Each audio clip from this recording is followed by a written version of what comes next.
President Trump at a meeting at the White House on Tuesday. Credit Doug Mills, The New York Times, Washington. With a Twitter message just before midnight, President Trump introduced a surprise complication that may come to haunt prosecutors in a trial against the suspect charged with mowing down passers-by in New York's deadliest terrorist attack since the World Trade Center was destroyed. NYC terrorist was happy as he asked to hang ISIS flag in his hospital room, Mr. Trump wrote late Wednesday, referring to a report from the FBI about the suspect's expressed admiration for the Islamic State extremist group.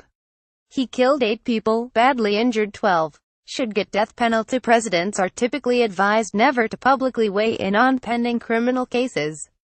Such comments can be used by defense attorneys to argue that their clients cannot get a fair trial, especially when the head of the executive branch that will prosecute a case advocates the ultimate punishment before a judge has heard a single shred of evidence at trial. But Mr. Trump is not one for cautious detachment, and he has disregarded such advice before. Just this week, a military judge said he would consider similar comments by Mr. Trump as evidence in favor of a lighter sentence for Sergeant Bowie Bergdahl, who pleaded guilty to desertion and endangering fellow troops by walking away from his post in Afghanistan, where he was later captured and held prisoner by the Taliban for 5 years. Other presidents have been criticized for offering public verdicts about pending criminal cases. In 1970, President Richard M. Nixon declared that Charles Manson was guilty, directly or indirectly, of 8 murders without reason in the middle of his trial in the killings of the actress Sharon Tate and other victims. By the end of the day, the Manson team's lawyers had moved for a mistrial, citing the president's remarks, and Nixon issued what his press secretary called a clarification taking them back. "The last thing I would do is prejudice the legal rights of any person, in any circumstances," Nixon said.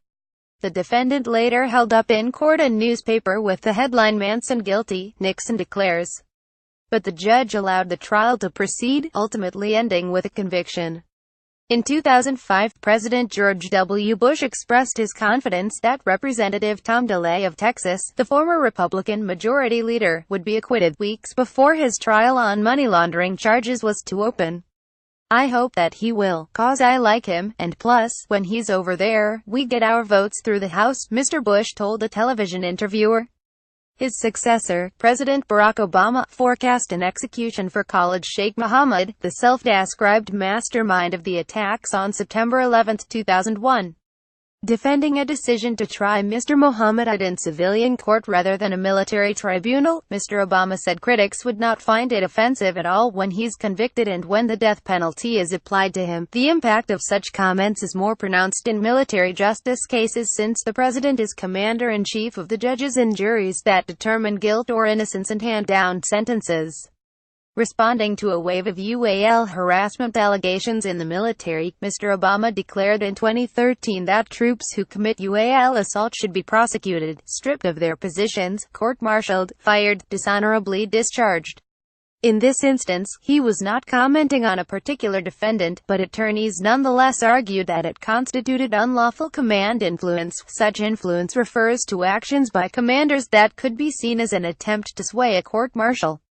Defense lawyers, in multiple cases, cited Mr. Obama's words. In one case in South Carolina, a judge noted the command influence issue in dismissing UAL assault charges against an Army officer. In another in Hawaii, a Navy judge decided that 2 defendants could not be punitively discharged because of the president's comments. Mr. Trump has more than once offered strong words about people suspected of major crimes.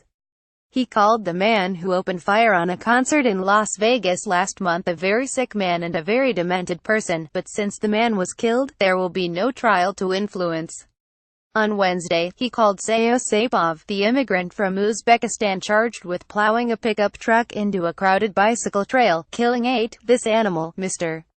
Trump was unflinchingly vocal about Sergeant Bergdahl as a candidate, calling him a dirty rotten traitor who should be executed.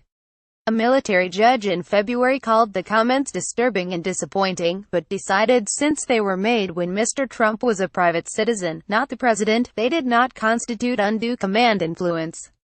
Mr. Trump was more restrained when asked about Sergeant Bergdahl's case last month, but not so much that it did not come up in court. I can't comment on Bowie Bergdahl, Mr. Trump told reporters in the Rose Garden. But I think people have heard my comments in the past, after concerns were raised about the but in his comment, the White House sought to mitigate any possible damage with a statement.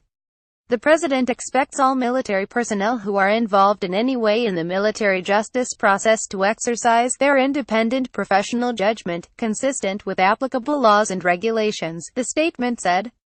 Call. Jeffrey R. Nance, the Army judge presiding over the case, rejected a request that he dismiss the case or limit the potential sentence because of Mr. Trump's remarks, saying he had not been influenced. But he indicated that he would weigh the president's comments before determining punishment. I will consider the president's comments as mitigation evidence as I arrive at an appropriate sentence, he said.